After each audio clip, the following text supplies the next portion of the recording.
Hello, bonjour chers explorateurs, j'espère que vous allez bien. De retour sur l'entretien de fin de stage que j'ai eu avec Ulysse. Vous vous rappelez de son souhait d'approfondir ses connaissances autour des relations entre les équipes IT, les systèmes, les outils et le business de l'entreprise? Eh bien, ce retour d'expérience m'inspire cette série pour raconter l'histoire digitale. Car il est vrai, quand on arrive dans une nouvelle workplace, on entend parler de parcours digital, sans bien savoir ce que cela signifie exactement, surtout pour les débutants. Alors, en invitant des acteurs qui présentent leurs activités, on rappelle dans ce premier épisode la notion de l'entreprise. Et croyez-moi, ce rappel est nécessaire pour suivre le lien entre toutes ces composantes qui intriguaient tant Ulysse. Voyons alors, c'est quoi l'entreprise? Avant de résumer les notions de base, suivez-moi dans ce marché de quartier pour nous rafraîchir la démarche. Bonjour, monsieur Cassim. Qu'est-ce que vous nous ramenez de bon aujourd'hui? Salem Madame Nora, toujours souriante, aujourd'hui je vous ramène des spons de Normandie et des oranges de Tunisie. Car se mange cru ou qui selon les bouts d'espérance et d'espétit. Fort bien, c'est bien tout ça. Et qu'en est-il des prix? Les barquettes sont mélangées, les prix est moins cher qu'un magasin vous paye les goûts et la qualité. Entendu, monsieur Cassim. Laissez-moi faire un tour d'abord et je reviendrai vers vous tout à l'heure. Bonjour, madame. Que viennent ces épices? Bonjour madame, je suis Céline, je suis nouvelle sur le marché et je vends des épices qui viennent de pays lointains. Alors, je veux du curcuma en morceaux, des clous de girofle transparents, du za'atar d'olivan et du safran de Turquie et des grains de moutarde de Dijon. Ce qui se passe dans ce marché de quartier est commun aux affaires depuis des millénaires. C'est l'histoire entre l'offre et la demande.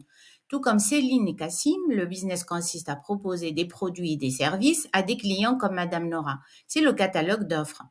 Mais avant que la marchandise n'arrive devant les acheteurs, elle peut passer par un parcours où interviennent d'autres acteurs partenaires, pour le stockage ou le transport par exemple. Et c'est la phase de production, des projets et de delivery. Céline et Cassim ne sont pas seuls sur le marché, il y a d'autres vendeurs qui proposent plus ou moins les mêmes produits. Et comme on n'est pas seul, on doit surveiller les concurrents, leur étalage et leur prix. C'est le market des sales. Satisfaire des clients comme Madame Nora, qui sont des habitués du marché, peut attirer d'autres clients les fois prochaines.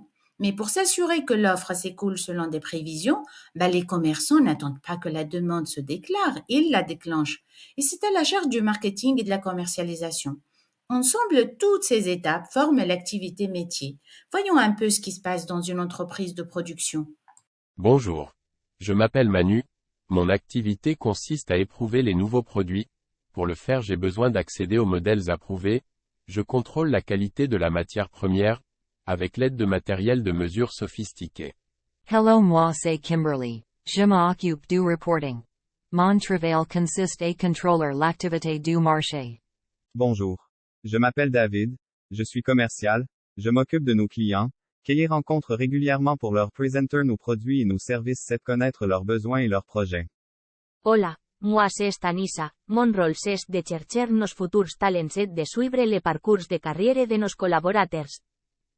Hello, je suis Karl, le CIO de l'entreprise. Mon job est de s'assurer que le système informatique fonctionne correctement pour l'ensemble de nos activités. Je dois suivre la stratégie de l'entreprise pour aligner les projets de transformation sur les objectifs du métier.